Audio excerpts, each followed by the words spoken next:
Bermud üçbucağında baş verənlərə oxşar hadisələr ABŞ-dakı Michigan gölündə də təkrar olunur. Bu baxımdan Michigan gölünün ortası ölüm saçır.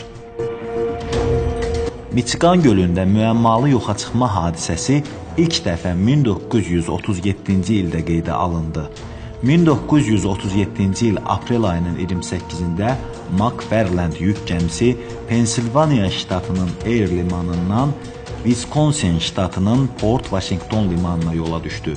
Gəminin yolu Michigan üçbucağından keçirdi. Gəminin kapitanı George Donner yorulduğundan idarə etməni köməkçisinə tapşıraraq yatmağa getdi. 3 saatdan sonra köməkçi kapitanı oyatmağa gedəndə onu yerində tapmadı. Dərhal gəmi ekipajı hər yeri ələk-fələk etməyə başladı. Amma kapitanı gördüm deyən olmadı. O vaxt bunun təsadüf olduğunu və kapitanın kim tərəfindənsə öldürülərək dənizə atıldığı ehtimal edilirdi. Ancaq bunun üçün ortada fakt yox idi. Bundan bir neçə il sonra Michigan üçbucağında analoji hadisə digər gəmidə də baş verdi. Yenə də yuxa çıxan kapitanı tapmaq mümkün olmadı.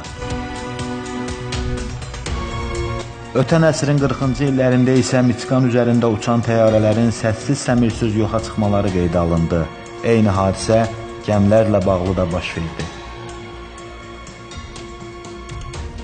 Bundan sonra Michigan üçbucağının ortasına yaxınlaşmağa heç bir gəmi cəsarət etmədi.